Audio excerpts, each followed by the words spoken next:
Olá galerinha, tudo bem? Quem fala aqui é o professor Francisco Soares, professor de Biologia. E hoje estou aqui para discutir um pouco sobre o reino plantar. Agora nós vamos falar sobre as plantas mais evoluídas, as gimnospermas e angiospermas, ou seja, as plantas fanerógamas. Nosso principal objetivo hoje da nossa aula é conhecer e compreender a morfologia das plantas fanerógamas que se adaptaram ao ambiente terrestre. E aí, desde já a gente vai falar sobre esses dois grupos de vegetais, certo? Onde nós vamos ter aí, que são os grupos de plantas que apresentam estrutura reprodutora aparente, protegida ou desprotegidas, certo? Porque se a gente observar, nós vamos ter dois grupos aqui abaixo, que são a gimnosperma, que nós vamos ter aqui, no caso, os pinheiros, araucárias, e vamos ter aqui do lado, certo? Aí aqui nós vamos ter as gimnospermas, são as plantas mais evoluídas que apresentam flores e frutos. Gimnospermas, como o nome já diz, né? Se a gente observar, tá? Nós vamos ver, gino é descoberta, desprotegida. Pesma, né? Espermas, no caso, tá? Espermas, ele vai dizer que é a semente, ou seja, semente desprotegida, descoberta, semente nua, tá? Então é o nome que se dá aí a gimnospermas, sementes nuas. Algumas das principais características das gimnospermas, certo? As gimnospermas, elas vão apresentar, elas são de médio ou grande porte, são árvores bem antigas, certo? Um exemplo, as araucárias, elas vivem em ambientes secos, né, mas também em regiões com clima, nós já falar, né, com clima um pouco, se a gente observar, um clima bem temperado, tá? Nós vamos ainda ver que elas formam florestas densas, no caso aí das araucárias, certo? Os pinheiros são vasculares, pois apresentam vasos condutores de seivas, tá? A gente pode observar essa característicazinha presente nas gimnospermas. Vamos ter ainda aí a presença de espermatófitos, que é onde os espermatófitos vão ficar responsáveis para produzir a própria semente, certo? Nós vamos ter aí. Elas também são conhecidas como cormófitas, né, porque elas vão apresentar as estruturas verdadeiras, ou seja, a raiz, o caule, a folha, certo? As sementes dela, como já foi citado, o nome já diz gimnospermas, sementes nuas ou desprotegidas ou descobertas. No caso aí nós vamos ver, né, que elas não têm a semente protegida, certo? Então elas apresentam aí como se citamos um fruto, né, um fruto não tão verdadeiros. Elas são fanerógamas porque elas apresentam essas sementes, né? No caso eles vão apresentar os estróbilos, nós vamos falar sobre eles, são importantes. Nós vamos ver ainda que elas são sifonógamas, ou seja, aí são as primeiras plantas a apresentarem uma característica evolutiva, para a gente anotar aqui, ó. São as primeiras plantas a apresentarem, formar o tubo polínico, certo? Tubo polínico, tá?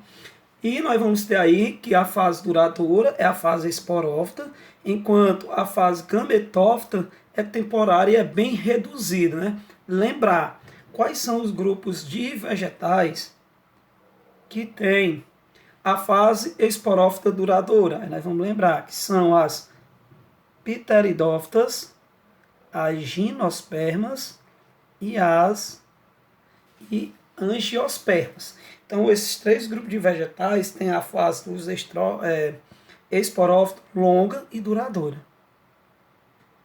Continuando aqui, nós vamos ver ainda alguns exemplos, certo? Que é o pinheiro, são as araucárias, as sequoias e as ciprestes, certo? Eu já vi alguns exemplos. E o que eu chamo para vocês, se ele apresenta tubo polínico, é sinal que ele vai produzir o grão de pólen, que o grão de pólen é o gameta masculino, certo? Então é o gameta masculino, que são inúmeros e pequenos desidratados para que sejam leves. E aí, pessoal, uma coisa interessante, né? Eles precisam formar o tubo polínico para gerar o gameta masculino, que são o grão de pólen.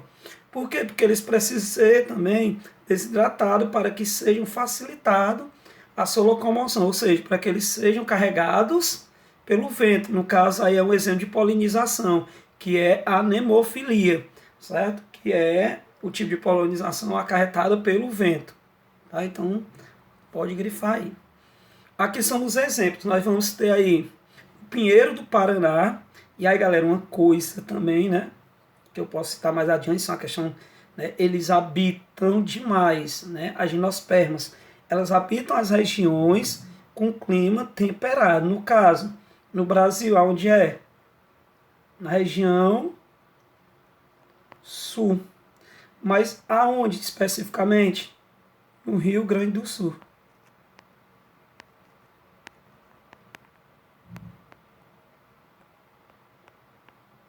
Certo? No Rio Grande do Sul. Então isso é comum, tá? Vamos lá. No Rio Grande do Sul. Vamos ter aí as cicatáceas ou cicas, certo? Vamos ter aí, no caso, as representações aí, que são as sequoias, certo? E vamos ter as cipestres e vamos ter os pinheiros, cedros, certo? Então, pessoal, que é aquele pinheiro comum que o pessoal utiliza demais para decoração na época de Natal. Tá? Então, para nós, o mais conhecido entre todos esses grupos de gimnospermas são as araucárias, são os pinheiros, que são muito comuns no Rio Grande do Sul. Certo? Então, ele tem várias utilidades, tá? Nós vamos falar aqui ao decorrer. A morfologia das gimnospermas, certo? Assim como as demais plantas, né, é mais fácil, até que é fácil estudar o reino plantário. Por quê? Porque se a gente observar, eles têm as estruturas bem divididas. Então a gente vai ver que o esporófito, certo? Nós vamos ter aí, o esporófito está relacionado à própria plantinha, certo? E vamos ter aí a fase gametófito, que são os gametas, que são o grão de pólen, certo? E vamos ter aí junto com ele o megaprotalo, né? Que é o gameta feminino. Tá? Então a gente vai comentar, vou decorrer aqui já sobre o ciclo reprodutivo. Aqui são dois tipos de estróbilos. Vocês devem conhecer muito bem, certo? Vocês devem conhecer porque aqui são as pinhas, aquelas pinhazinhas que são utilizadas para enfeitar os pinheiros no Natal. Então são também estróbilos, são, querendo ou não, são estruturas reprodutoras das gimnospermas, no caso dos pinheiros, das araucárias também. Tá? Ciclo reprodutivo das gimnospermas. Tá? Vamos lá. O ciclo reprodutivo das gimnospermas, pessoal, a gente vai começar da seguinte maneira, certo? Eles são hermafroditas, certo? Então a gente vai começar aqui observando as características, tá? Que eles são hermafroditas. Nós vamos observar aí, também depois eu vou citar as curiosidades sobre eles. Aí a gente comenta uma parte que vai chamar a atenção para vocês. Aí vamos começar o seguinte, pelo ciclo, é a ploidezinha aí, tá? Que é que vocês vão ter que observar. Nós vamos ter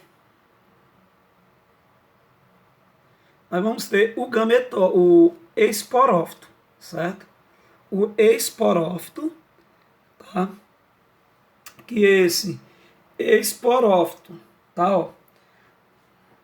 O esporófito, ele vai ter as duas estruturas reprodutoras, certo? Tanto o gameta feminino como o gameta masculino. As pinhas. O que é que eles vão acontecer? Tá? Ó. O gameta feminino, certo? Ele vai ter dentro do óvulo o seu megasporange, certo? Enquanto o gameta feminino ele vai ter o microsporange, certo? Que aí o que é que vai acontecer? Esse microsporange, ele vai produzir o quê? Ele vai produzir os microsporos, certo? E aí o que é que acontece? Eles dois vão se fecundar. Quando eles se fecundarem, eles vão originar aí nada mais, nada menos do que um megásporo, certo? Aí esse megásporo, dentro dele, o que é que vai acontecer, Genilson? Dentro do megásporo, tá, ó, que era haploide, agora eles são diploide, e agora nós vamos para cá. O megásporo, ele vai fazer o quê? Ele vai funcionar da seguinte maneira. Ele vai originar o, o megasporângio. Esse megasporângio, certo? Vai se originar em micrósporos. Esses micrósporos vão passar pela fase de uma divisão, certo? Então eles vão, querendo ou não, eles vão passar pelo processo de divisão celular. E aí o que é que vai acontecer? Ele simplesmente vai ocorrer a polinização. A polinização de quem, gente? Do grão de pólen. Que esse grão de pólen, que é o gameta masculino jovem, vai entrar em contato com quem? Com o arquegônio, como mostra bem aqui. Ao entrar em contato com o arquegônio, ele vai se fundir, vai fecundar, ou seja, fertilizar. Com quem é que ele vai fertilizar? Ele vai simplesmente fertilizar a oosfera. E aí ele vai originar o quê? Ele vai originar o embrião, certo?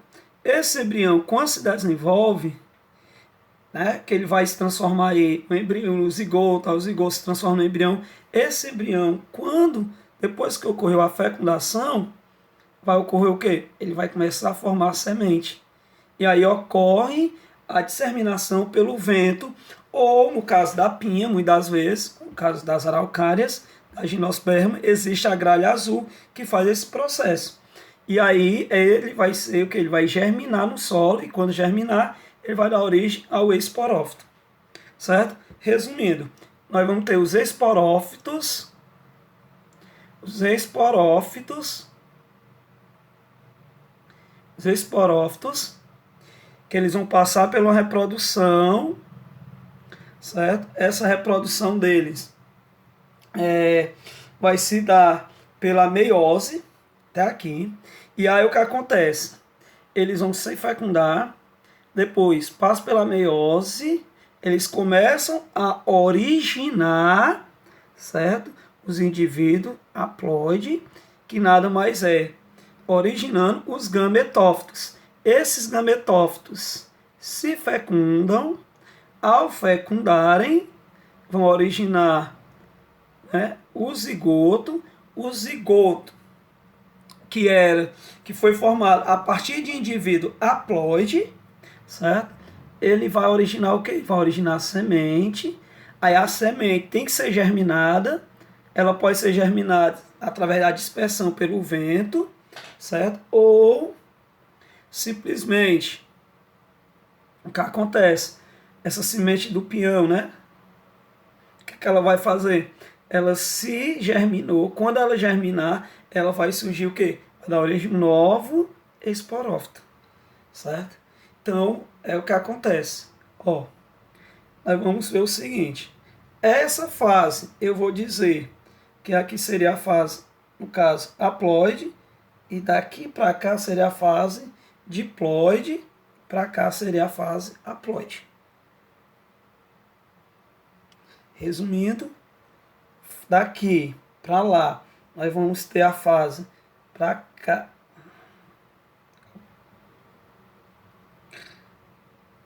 Para aqui, nós vamos ter a fase haploide, certo?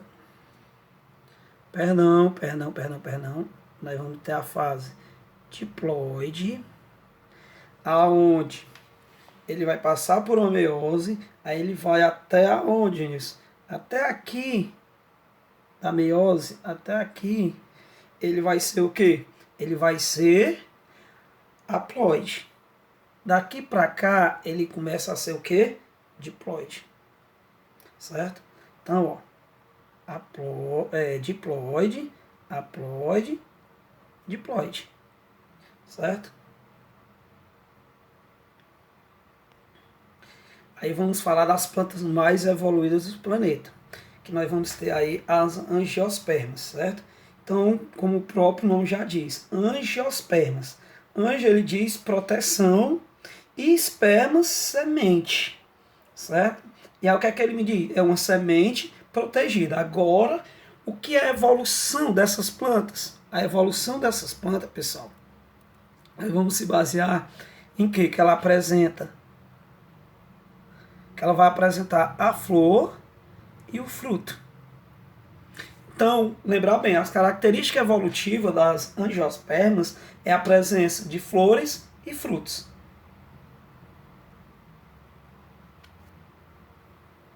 As angiospermas, certo? As angiospermas, elas são de porte variados, certo? Então elas variam os tamanhos delas, certo? São as que mais dominam o planeta hoje.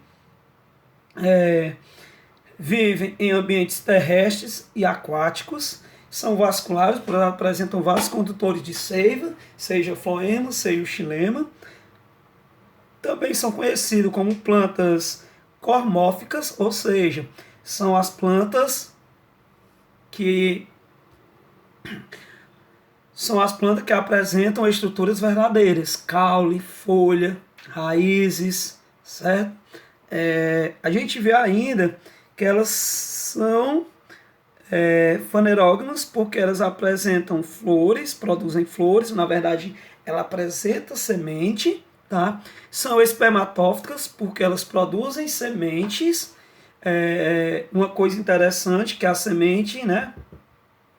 Uma função da semente, ela reserva o nutriente e para onde? Né? Transfere essa reserva para onde? Para o próprio embriãozinho da semente. Tá? Então ela recebe e guarda dentro do seu embrião. Produzem frutos. A fase duradoura, como já foi citada, são esporófitas. A gametófita é rápida, é reduzida. Nós vamos ter aí que o exemplo maior são Vitória régia, coqueiro, girassol, os cactos, né? Ok? São exemplos de angiospermas. Elas também apresentam flores. As flores elas podem ser completas, atrativas por conta dos agentes polinizadores, né? Nós vamos citar no decorrer. Elas também apresentam que as flores podem ser monóicas, como também dioicas. Elas podem ser de sexo separado ou ser hermafroditas, certo? Uma das coisas também que chama a atenção que elas apresentam uma série de alterações para atrair o agente polinizador, como cores, odores, substâncias açucaradas, entre outros, certo? Isso é uma das principais características com relação às angiospermas, certo?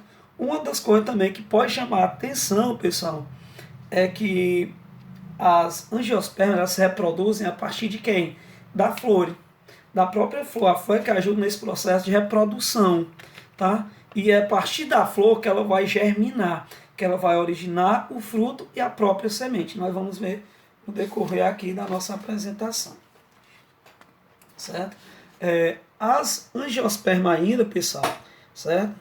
Ela tem um ciclo de vida um pouco semelhante com as gimnospermas, no entanto, que vai diferenciar a presença da flor e do fruto, que vão fazer essa função, porque a flor ela produz o fruto e o fruto protege a semente, que ajuda nesse processo de germinação, tá? Elas também são classificadas em dois grupos, são os grupos dioicos, né? Os grupos das monocotiledôneas e das eucotiledôneas. Tudo isso está relacionado a quem? Ao cotilédon. Cotilédon é a estruturazinha germinativa que vai originar as folhas, tudo, as primeiras folhas, e elas se encontram onde? Dentro da semente. Certo? Se você pegar o feijão, dividir ele ao meio, você encontra dois cotilédons. Quando você pega um milho, aí espreme o milhozinho, sai uma estrutura meia, eu posso dizer assim, um pouco amarelada, não tanto. Ali nada mais é do que o cotilédon que está sendo liberado, tá? Vamos lá. Aí para a gente entender um pouco, né? que a semente ela é fundamental para a germinação, ou seja, para o surgimento das próprias angiospermas.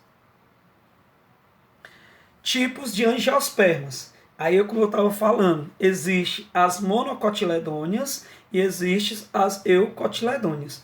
E aí tem algumas estruturas que vocês precisam, certo? Ficar observando na classificação desse grupo de planta, certo? Se vocês observarem, nós vamos começar com a semente das monocotiledôneas. Ela só tem um cotilédone, a semente. Enquanto a eucotiledônia ou dicotiledônia apresentam 2 cotilédone. Aí vocês podem observar também, no caso, as raízes. As raízes, ela pode ser, no caso, das monocotiledôneas, a raiz do trigo. Certo? Como é a raiz do trigo? Ela é simplesmente fasciculada ou em cabeleira. Ela não tem uma raiz principal, certo? Ela não vai apresentar uma raiz principal, um bichinho aqui, certo? Diferente da eucotiledônia ou dicotiledônia. Certo que nós vamos estar usando o termo mesmo eucotiledônia, que tem uma raiz, certo? Ó, principal. Ah, gente, lá na prova tu não falou em axial ou pivotante, tu falou em raiz principal. É a mesma coisa de uma raiz pivotante ou uma raiz axial, certo? Os caules das monocotiledôneas, por exemplo, quando você vai lá e pega aí e acaba pegando uma, que eu posso dizer para e pega um bambu, o que é que você vai observar o caule? O caule, aí nós vamos prestar atenção na distribuição dos vasos. Quando eu pego uma monocotiledônia, eles não vão apresentar os vasos ou os feixes vasculares junto, organizado, é todo espalhado, diferente das eucotiledôneas, que os vasos são organizados, são bem estruturados, certo? Ou seja, agrupados. Aí também nas folhas você vai sentir a diferença. Quando você pega a folha da cana-de-açúcar ou a folha que você chama de palha, né, do milho, vocês vão ver que a nervura é paralela, certo? Então ela tem os seus limbos bem paralelos um com o outro. Diferente quando você pega aí uma folha do feijão, né, ou simplesmente uma roseira, sei lá, você vai observar que a nervura dela é o quê? Tem forma de rede, é bem ramificada, não é bem fixa, não é bem paralela. Então ela consegue se ramificar toda. Tá? Isso vocês podem observar, por exemplo, em gramas, né, exemplo de monocotiledôneas, as gramas, aqui a ortiga é um exemplo de eucotiledônea, certo? Ah, gente, eu estava olhando um ninho, né? Aquela planta ninho que é muito comum lá aqui no estacionamento ou lá no estacionamento da escola. Beleza. Ali é um exemplo de eucotiledônia ou dicotiledônia, certo? Ah, uma coisa também que vai chamar a atenção, a professora Linda gosta muito dessa área, que é a questão também das flores. Quando eu vou observar as flores, né, as flores das monocotiledôneas, elas podem ser trimeras, com elementos florais múltiplos de 3, certo? Por exemplo, aquela tem 3 pétalas, um múltiplo de 3, 6 pétalas, aí vai por diante. O mesmo jeito acontece com as eucotiledôneas, que nós vamos ver que ela tem flores tetras, certo? Ou penta também, né? Pentâmeras, com elementos florais múltiplos de 4 e múltiplos de 5, respectivamente. Tá? Por exemplo, se vocês observarem aí, né, vocês têm 5 pétalazinhas. Então, múltiplo de 5, 10. Vocês também vão, né, vão observando, tá? E vão fazendo essas observações. Então, lembrar, existe, tá, ó, existe, aí para a gente discutir, existe 2 grupos de angiospermas. Existem as monocotiledôneas, que apresentam um cotilédon, exemplo, o milho. Existe a eucotiledôneas ou dicotiledôneas, que apresentam dois cotilédons, tá? Não esqueçam, galera, por gentileza, na nossa provinha tá lá, lindo e maravilhoso. Ainda falando sobre a questão das morfologias das angiospermas, as plantas mais evoluídas do planeta, eu trouxe para vocês as principais estruturas, certo? Nós vamos ter aí, no caso, as folhas, que faz fotossíntese, certo? Faz a fotossíntese, certo? Fornece a energia, captura a energia do solo e nutre a plantinha, onde produz glicose, que faz a respiração da planta e a transpiração, que é fundamental para o ciclo da água, tá? Das plantinhas, do ciclo da água para nós também seres vivos. Nós vamos ter ainda a raiz. Não, a raiz ela serve como absorção de nutrientes, armazena nutrientes e ela é responsável pela fixação da planta. É ela que fixa a planta no solo, ramificando, ou lembrando que no caso essa planta, como tem flor, tem fruto, tem sei o que, se a gente observar, tem 5 pétalas, cada florzinha ela é uma eucotiledônea, ou seja, a raiz dela é pivotante, porque ela apresenta uma raiz principal. Tá? Nós vamos ver que o caule é responsável pela sustentação e o transporte de substâncias, como também armazenamento. Por que, que ele está responsável pelo transporte? Aí nós vamos lembrar dos vasos condutores de seiva, floema e xilema. Ele é como se fosse um canalizador. Então ele leva toda essa substância. Nós vamos ter a flor, que é responsável pela reprodução. Vamos ter o fruto, que é responsável pela proteção da semente, como também é responsável pela essa dispersão da semente. Certo? Então as principais estruturas presentes na planta são flor,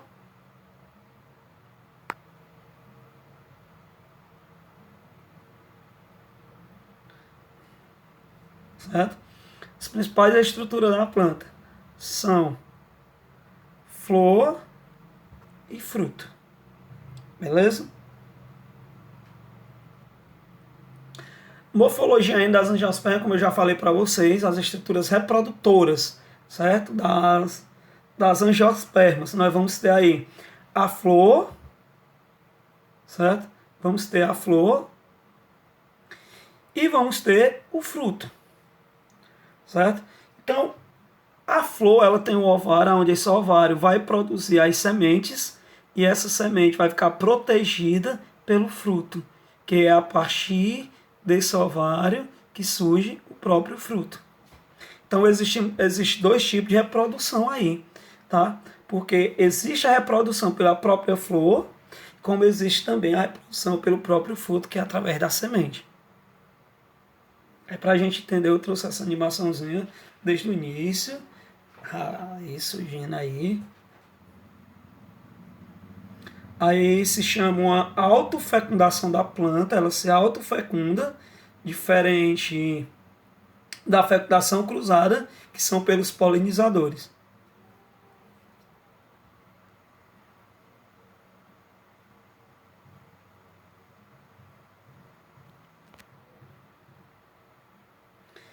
E aí nós vamos falar sobre os tipos de polinizações, certo? Aonde eu trouxe para vocês aí 2 exemplos bem básicos das abelhas, como também das aves, né, que são os insetos que também ajudam. Nós vamos ter ainda aí alguns exemplos, certo? Como a polinização, pessoal, ela está relacionada a uma coisa que chama a nossa atenção, porque a polinização ela ajuda na fecundação cruzada. Quando a flor ela consegue se reproduzir sozinha, certo? Ela simplesmente está ocorrendo uma autofecundação, tá? Ela se autorreproduz. Se vocês observarem, essa polinização ela ocorre através de quem? Dos grãos de pólen do antera da florzinha e do estame para o estigma do pistilo da flor, certo? Então, ó, uma das coisas que vai chamar a nossa atenção é que eles conseguem fazer se autorreproduzir. Mas existem várias maneiras de reproduzir as angiospermas. Vamos lá, vamos ter aqui, ó. Quantos agentes polinizadores, por exemplo, nós vamos ter aí a anemofilia, que é realizada pelo vento. Aí quem lembra das gimnospermas, que precisa fazer com que o grão de pólen ele seja desidratado, para que ele seja levado pelo vento para entrar em contato com a osfera de outras gimnospermas e se reproduzir. Nós vamos ter aí a endomofilia, que é aquela realizada pelos insetos. Vamos ter ainda a ornitofilia, que são realizadas pelos pássaros. Vamos ter ainda a malacofilia, que são realizadas pelos moluscos, né? A gente encontra demais moluscos em plantas. E vamos ter ainda a antropofilia, que é quando o homem ele realiza. Só que existe também o tipo de polinizações artificial, que é aquela que o homem produz, né? Isso é muito comum, né, na nossa região aqui, nos lotes. Né? Os produtores eles gostam de realizar esse processo de polinização, principalmente o maracujá, a flor do maracujá. Certo?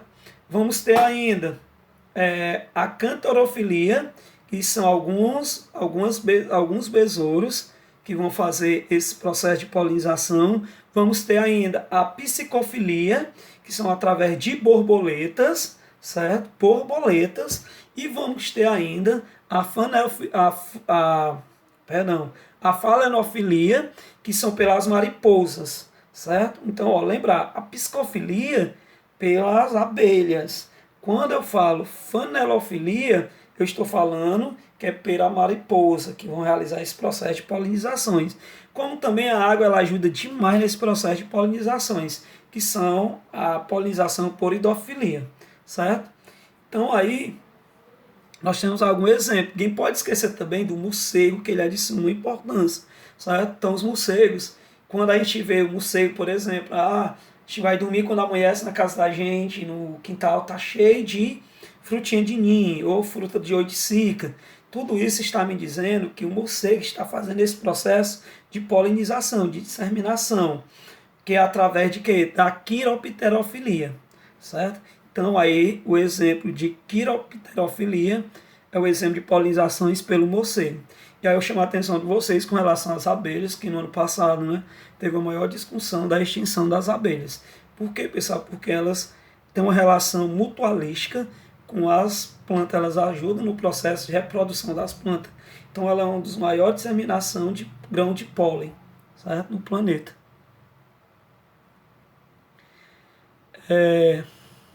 Antes de eu finalizar, eu queria falar para vocês, certo? Algumas informações. Por exemplo, as gimnospermas, elas são plantas de clima temperado, certo? Somente a mata de araucária.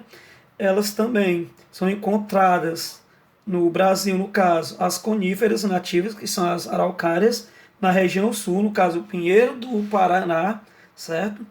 É uma mata que, no qual, infelizmente, está quase toda extinta por conta da exploração irracional da madeira, da extração também de algumas das suas seivas, né, para a produção mesmo até de verniz, né? Então, o desmatamento. Ainda quem ajuda nesse processo de polinização, disseminação, né? Que no caso nós vamos ter aí, que é as ornitofilias, que no caso nós vamos ter a gralha azul, que ajuda demais, é uma ave que ela se alimenta da pinha, né? Do pinhão, na verdade, e aí no seu cocô, ou às vezes, na verdade, ela esconde e não lembra onde foi que escondeu. Então ela acaba esquecendo. Então isso ela vai ajudando a disseminação, né, a reprodução dessas plantas. Tá? E com relação ainda, elas são também muito utilizadas, araucárias, principalmente na região sul, como foi citado, que ela é bem comum na região sul. As folhas delas são usadas para fins medicinais, certo? E já, no caso, as angiospermas, certo? A gente...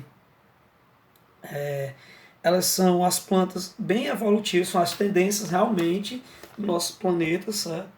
É umas plantas também que, querendo ou não, boa parte acaba entrando em extinção, não todas elas, mas umas partes, por conta da exploração da madeira, dos recursos que é produzido por ela, como também as essências. Certo? E o resumo geral das nossas aulas todas de botânica, até hoje sobre os grupos de vegetais, estão aqui. Certo? Nós vamos começar aqui olhando o primeiro quadro, certo? Que é esse quadrozinho aqui, que é um resumo todo sobre o conteúdo. Nós vamos ver aí, certo? Que elas são classificadas, as plantas, os grupos de vegetais são classificados em dois, em criptógamas, como fanerógamas, aí vocês vão ver aí, né? Que é que elas têm, tá? São pluricelulares, são eucariontes, autotróficas, né? Que realizam fotossíntese aí, tá? Agora, pessoal, polinização. Qual é a finalidade da polinização, certo? A finalidade aqui da polinização aqui, o que é que ela tem, pessoal? A polinização, a finalidade dela é levar o grão de pólen, né, até o gameta feminino, certo? Mas também pode ocorrer a autopolinização, que é a polinização na mesma planta, né? Aí ocorre o quê? Uma variabilidade genética. Quando ocorre a polinização cruzada, aí sim, maior variabilidade genética, que é quando, certo, uma plantinha ela cruza com si própria, né, no caso da flor, se cruza com ela mesma, como já foi mostrado, né, naquela animaçãozinha com relação à morfologia das angiospermas. E agora nós vamos focar nesse quadrozinho aqui, é um resumozinho bem interessante para a nossa prova. Quais plantas possuem vasos condutores? Nós vamos ter as pteridófitas, as gimnospermas e as angiospermas. Quais plantas produzem semente? Gimnospermas e angiospermas. Quais plantas possuem flores? Né? Somente as angiospermas. Quais plantas produzem fruto? Somente as angiospermas. Qual é a fase duradoura nas briófitas, gametófitas? Já nas pteridófitas, nas gimnospermas, nas angiospermas, são esporófitas. Quais plantas possuem tubo polínico? Somente as gimnospermas. Lembrando que ela foi a primeira a produzir, né, o grão de pólen. E vamos ter aí as angiospermas. Quais plantas dependem de água para a sua reprodução? Realmente precisa de água? São as briófitas e as pteridófitas. Já as gimnospermas e as angiospermas não precisam nem muito dessa água para fazer esse processo de reprodução. Certo? Vamos lá. E aí são alguns informes gerais, certo? Que é onde vocês vão, no material de apoio de vocês, tá? Vai ter o suporte, né? Lembrando que não é mais aluno online, é no Google Classroom, ou seja, o Google Sala de Aula. Leitura no livro didático, páginas 77 a 82, para reforçar o conteúdo. Resolução de atividade no livro didático, página 83, questão 13 e 14. E resolução de atividade na sala de aula, né, no Google Sala de Aula, ou o famoso Google Classroom. E muito obrigado e até a nossa próxima aula.